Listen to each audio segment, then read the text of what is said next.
शायद आपको बहुत तेज भूख लगी है। हाँ बेटा। लेकिन हम नहीं खा सकते हैं। ऐसा कहकर दोनों आगे चल दिए। देखिए, हमारा ये नियम है कि यहाँ से कोई भी भूखा नहीं जाएगा। बहुत अच्छी बात है बेटा, लेकिन हमारे पास पैसे नहीं हैं। अब आपको पैसे देने की कोई आवश्यकता नहीं है। हेमंत ने उनको खाना खिला दिया। तभी हेमंत को उस व्यक्ति के माथे पर एक रोशनी दिखी, लेकिन उस रोशनी को सिर्फ हेमंत ही देख सकता था। क्षमा कीजिए, लेकिन मुझे लगता है कि आपके साथ धोखा हुआ है।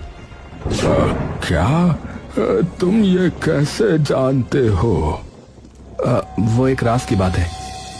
तभी वहाँ बूढ़ी अम्मा आई।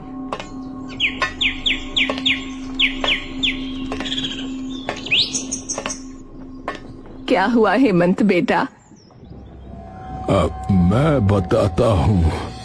मैं रामनगर का राजा था, लेकिन अभी रंक बन चुका हूँ।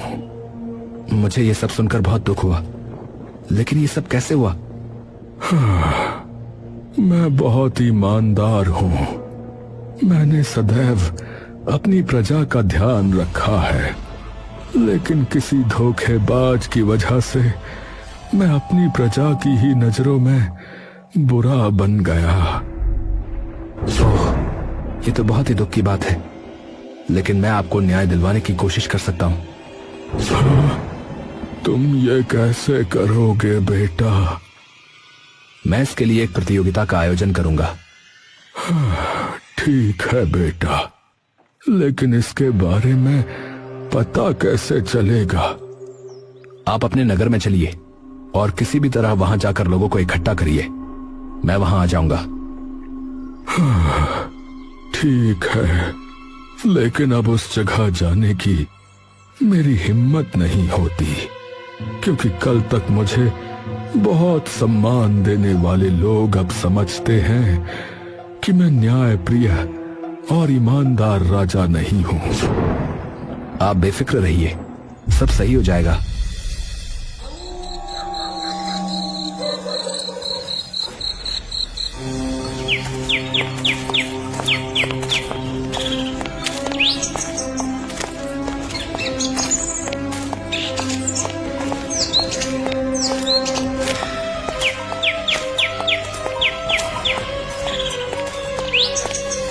अगले दिन सुबह राजा रानी भेष बदलकर रामनगर पहुंच गए और अपने एक शुभचिंतक के द्वारा नगर के सभी लोगों को मैदान में इकट्ठा करवा दिया। हेमंत और बूढ़ी दादी भी पहुंच गए।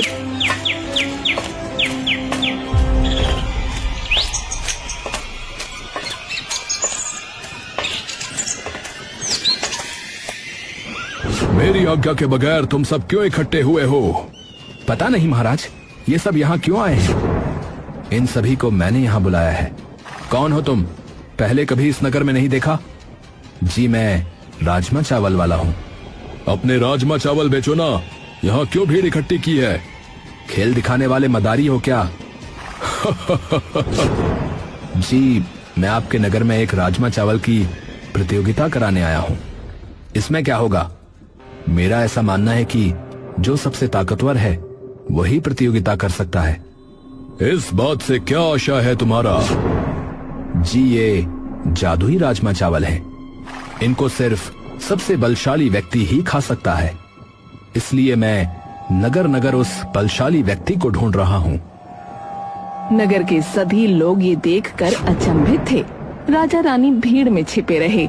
मंत्री ने उत्सुकतावश हेमंत से पूछा, अच्छा, ये बताओ कि तुम ऐसी प्रतियोगिता क्यों कर रहे हो? मैं दूर नगर से आया हूँ। मुझे मेरे राजा साहब ने भेजा है। उनकी पुत्री के विवाह के लिए ये प्रतियोगिता हो रही है। ये सुनकर मंत्री और सैनिक ने एक दूसरे की तरफ देखा और मुस्कुराए। तुम इन गरीबों में बलशाली व्यक्ति ढूंढ रहे हो? जी, मैं कुछ पहले प्रतियोगिता हमसे प्रारंभ करो। जी ठीक है मंत्री जी।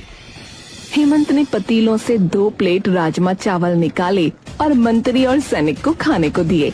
मंत्री और सैनिक बहुत खुश थे, क्योंकि दोनों मन ही मन राजकुमारी से विवाह और साम्राज्य का मालिक बनने का सोच रहे थे। नगर की प्रजा भी प्रतियोगिता के परिणाम का इंतजार कर रही थी। ये प्रतियोगिता मैं ही जीतूंगा, क्योंकि मुझसे अधिक बलशाली यहाँ कोई नहीं है। मैं भी जीत सकता हूँ, और मेरे बारे में आप जानते भी हैं।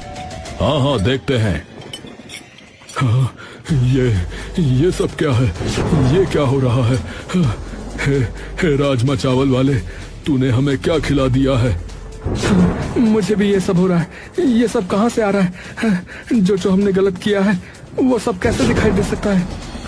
हाँ, ये राजमा चावल खाने से सभी के अच्छे और बुरे कर्म उसके सामने तुरंत आ जाते हैं। अगर तुम्हारे सामने ये सब आ रहे हैं तो अवश्य तुमने कुछ बुरा किया है। हाँ, मुझे बहुत डर लग रहा है, मुझे इससे बाहर निकालो। मैंने तो पहले ही बताया था कि मैं किसी बलशाली व्यक्ति को ढूंढ रहा हूँ। वहाँ उपस्थित सभी लोग आश्चर्यचकित हो गए और आपस में जादुई राजमा चावल के विषय में बात करने लगे।